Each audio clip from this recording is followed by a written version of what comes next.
Physical fitness. Well, fit for what? To run a 4-minute mile? Or to win a marathon swim? Well, certainly the professional athlete needs to be fit. But for the ordinary man, there is also a very important reason. He stands to gain a more active life, both physically and mentally. And as an added bonus, he may even extend his lifespan a good few years.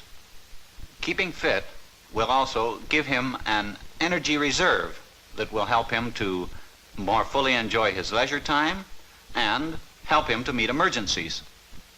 Scramble vector 330. In an operational role, aircrew skill and efficiency are not enough. To meet emergencies, which are a part of their jobs, aircrew must have a high level of physical fitness. Without a reserve of energy, a pilot lacks mental alertness. His reactions are slow. He could endanger his own life and the lives of others.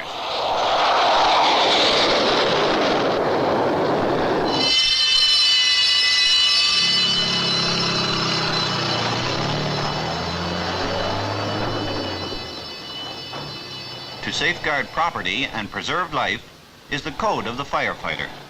But there's little point in knowing how and where to direct water at a fire if the firefighter is too tired to hold the hose.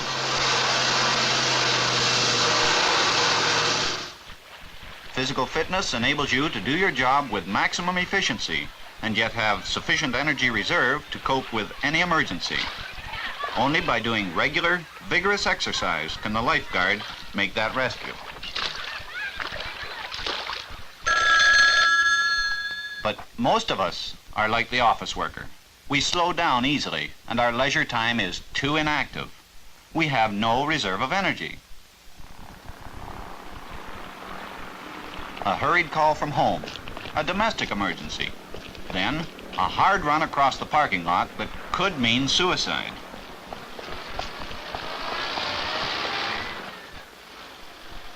Exhausted, we are incapable of making quick decisions and cannot drive safely. We are accident prone and a menace to others on the road. What's the answer?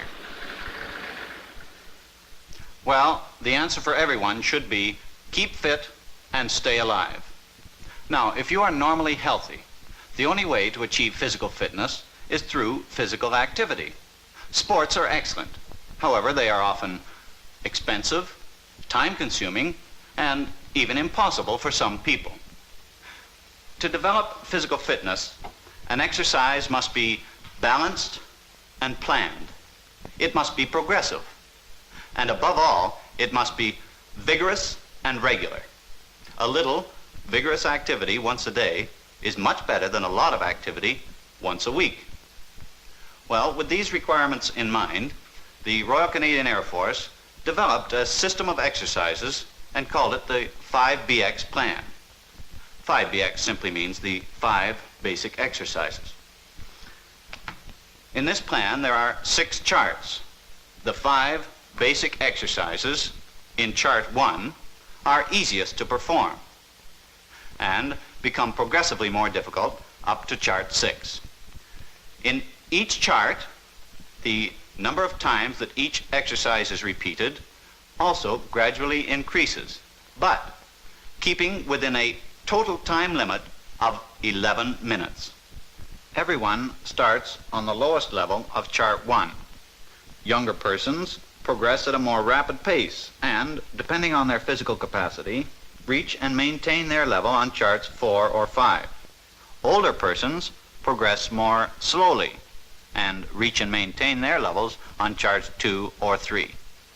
In other words, if you are 20 or under, you increase the number of exercise repetitions from day to day. But if you are, say, 40 to 49 years, you increase the number of repetitions only each week until you reach the level of fitness prescribed for your age grouping. It is the intention in this film to demonstrate the 5 basic exercises and the way they increase in difficulty from chart to chart. It will also explain those exercises that are sometimes done incorrectly.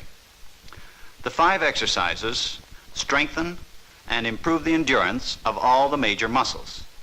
It also conditions the heart and lungs for strenuous activity.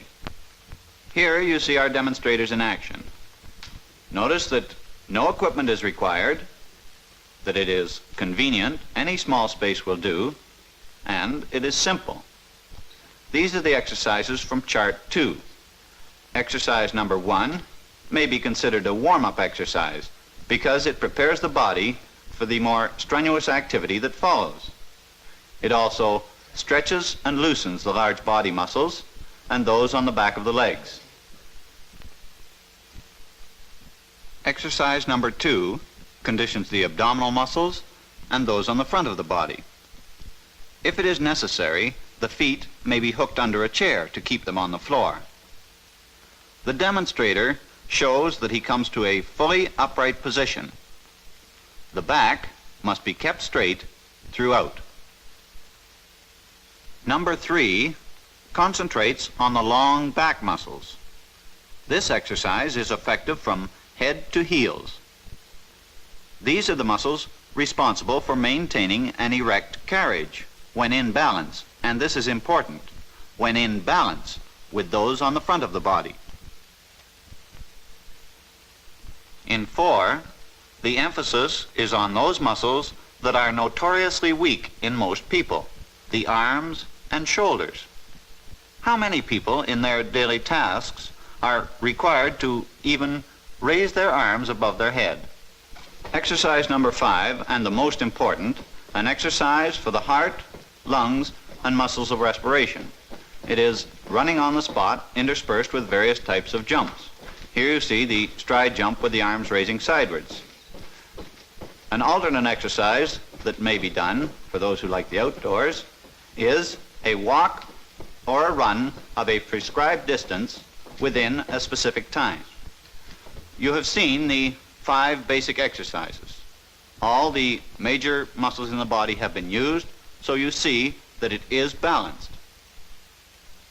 Now we will take one exercise and show how it is modified from chart to chart to become more and more difficult to perform. Exercise 4 demonstrates very effectively the scientific progression that is a necessary feature in achieving physical fitness. In chart 1, exercise number 4 is not very strenuous, as shown by the demonstrator. Notice that the knees do not leave the floor. In chart 2, we see him doing the well-known push-up. See now the extra effort that is required because of the variation that chart 3 incorporates. Chin, forehead, arms straight, back straight. Chart 4 progresses a step further. Notice how he has changed to a widespread hand position. This places greater stress on the arms and shoulders. In chart 5, and now we are getting into the fitness class of the outstanding athlete, a hand clap is added to the push-up. The final variation and the most difficult exercise in this series is the push-up with the chest slab. It was mentioned there would be a demonstration of the correct method of doing the exercises that are sometimes done incorrectly. Running on the spot requires the feet to be lifted only 4 inches off the floor in charts 1, 2, and 3. In charts 4, 5, and 6, the knees are raised waist high. This is the correct way to do the jumps in chart 4. Notice the full squat and straight back. The position of the feet alternate during each jump. In charts 4, 5, and 6, exercise number 1, the bending exercise requires that the body be carried in a full circle. The hands and arms sweep across the body from their floor-touching position. On the circle, the body is bent backward as far as possible.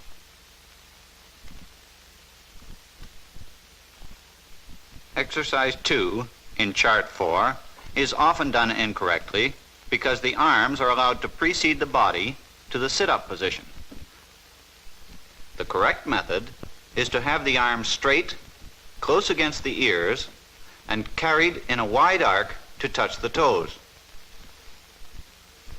In addition to progressing through increasing the difficulty of each exercise, we progress by increasing the number of repetitions. In chart 1, exercise number 4 starts out suggesting only 2 repetitions. As fitness improves, so the number of repetitions increases. And when you are ready to leave chart 1, you will be doing 13 of this type of push-up. Chart 2, with its greater demand for strength, starts out with 9 push-ups, but increases to 20. And so it is with each exercise in each chart.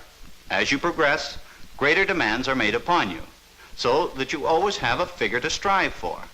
This is the self-measuring aspect of the plan.